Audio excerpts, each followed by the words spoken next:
In this video, I'm going to give you the secrets of the Ostara Festival with update 1.2.0 in Assassin's Creed Valhalla. We'll give you the secrets so you can get all the festival items super fast. Subscribe to the Linus Wilson channel for secrets on how to crush Assassin's Creed Valhalla. So, the Ostara Festival basically has about 5 quests in it, and they all give about 140 festival tokens. You probably need about 1,000 festival tokens to buy everything in the shop, including the Raven, all the settlement cosmetics, all the tattoos, and doing the 5 or 6 quests, about 4 of them will give you about 140 festival tokens, and then 1 will give you 50. There's the egg hunt, there's the lighting of the fires, the festival wreath hunt, the settlement decorations for 50 tokens, and 140 tokens for winning all 10 rounds of the fist fighting challenge.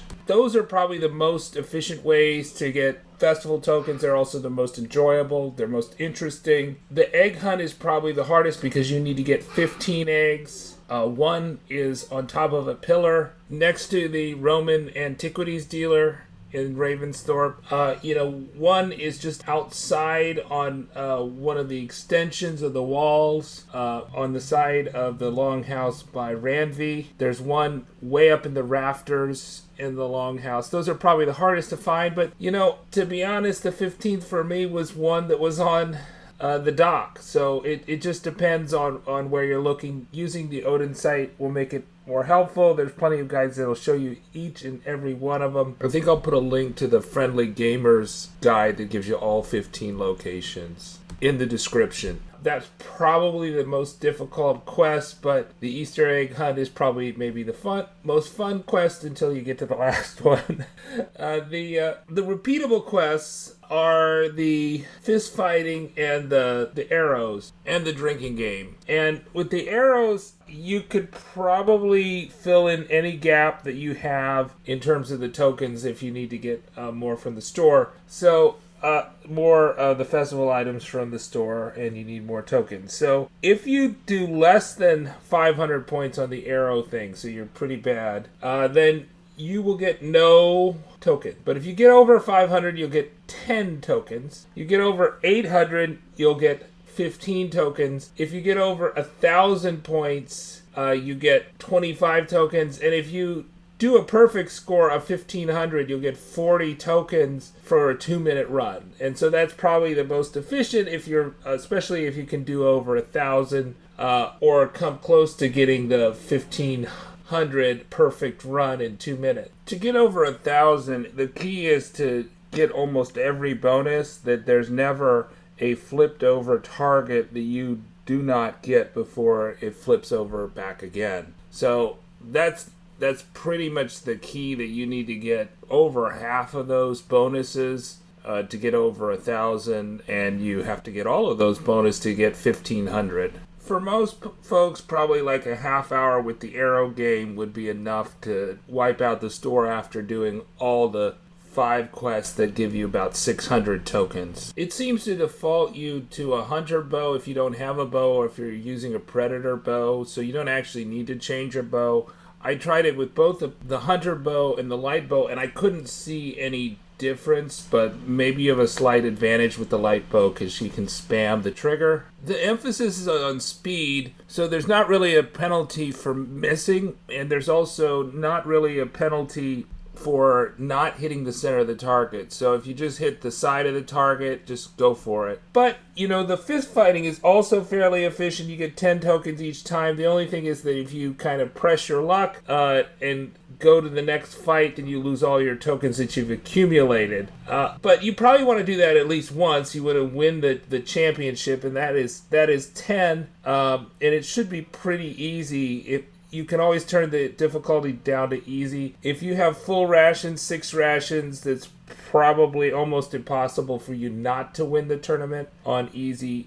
So that, there's no penalty in Valhalla in terms of the trophies for turning down the difficulty, especially if you're just trying to farm the token. So I would say that the fist fights, if you're not on a hard difficulty, they could be quicker than 2 minutes, especially on the easy levels. And since you basically get the same amount of tokens on the first couple rounds as the later rounds, you could use that to farm tokens fairly quickly, and it might be better than actually using the arrow, which takes 2 minutes no matter whether you get 0 tokens or 40 tokens. And if you've got 6 rations, you can use your rations if you're getting beat up in the fight. And the water that Eivor drinks at the end of the fight refreshes her partially. So I didn't use any rations until the 8th round, but I used quite a bit on the 10th round fight. So I think you can pretty safely, just play the first round fight even on the hardest difficulty and have no chance of,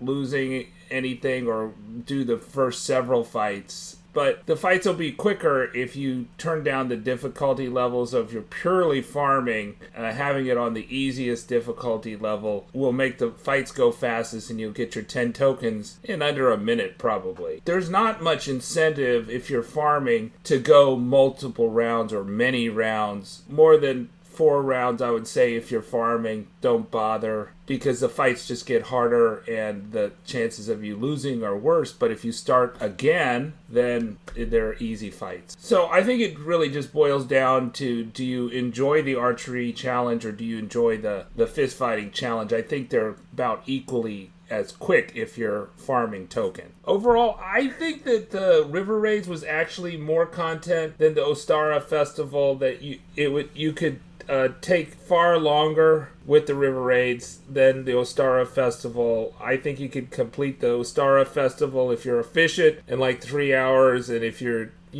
not efficient in 6. I think if you're inefficient with the River Raids, it could take you quite a bit longer than that. But, once the store is empty, it's empty, and there's no point in getting any more festival tokens, and there's no evidence that people from the Yule Festival were able to keep their tokens or use them in the Ostara Festival. So really, once you've bought everything in the shop, don't continue to farm the tokens, because I'm pretty sure they're useless after the Ostara Festival. You might as well do the drinking game once, win it once, so you can get the Ubisoft Connect rewards, which for this week, when the Ostara Festival came out, that was one of the challenges, the weekly challenges in Ubisoft Connect, to get some opal for the Reddish shop. And obviously, if you've not done so already, you want to go to the Helix store and collect the godly reward, which is 300 opals, Altier's outfit, and also the armor set from